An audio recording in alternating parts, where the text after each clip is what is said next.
Thank you, Arsh, and thank you, the Chandigarh Literature Festival, Sumita Mishra ji and her team for inviting me to this August audience and giving me an opportunity to talk about my husband's book.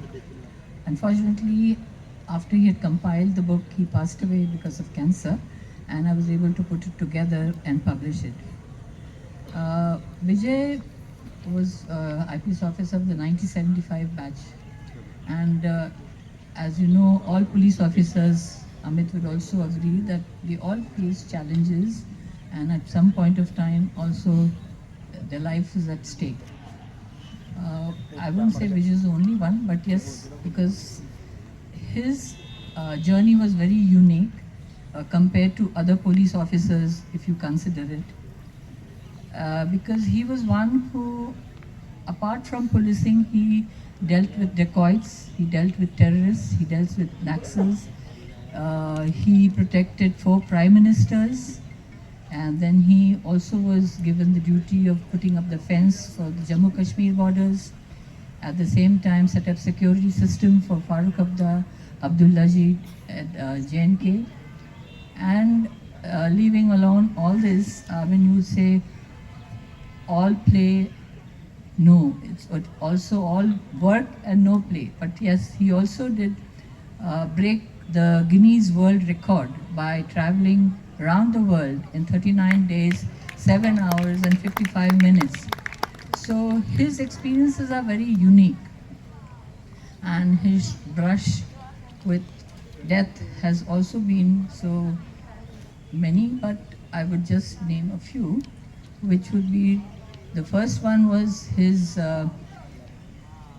encounter with Pan Singh Tomar. You must have heard about the dacoit. A movie also was made, and generally you find that everyone is only talking about him as a hero.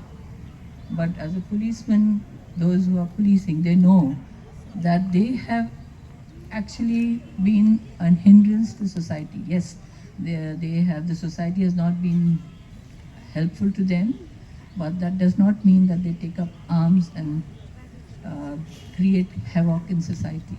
So it was a dusk to dawn encounter, 14 hours, where he was sort of given information, and he was caught between the crossfire of the dacoits as well as the policemen.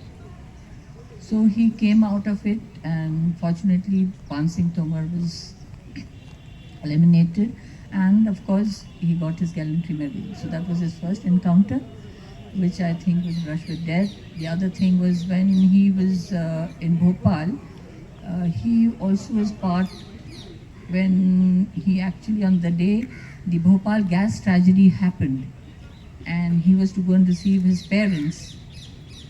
He was in a fix as to how to go and get him out, because it is given in his book.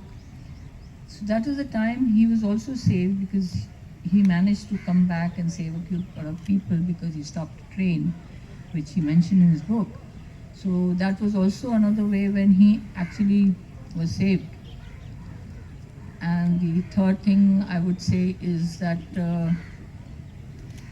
during his tenure as IG BSF at Srinagar, there was this encounter with Ghazi Baba, which was spearheaded by him, where a terrorist who was really notorious, who was the one who was the mastermind behind the parliament attack, was liquidated. And so these are various small incidents, and there are many of them, but he came out of it, and I think it's by God's grace. But I find that the media talks only about police being corrupt or something sensational, but all the people like Amit and all these people, there are many police officers who are doing their bit and working for the nation without thinking of their own selves. I think the media should be also giving them the right place and give them publicity. So these are just a few of them which I can tell you. Thank you.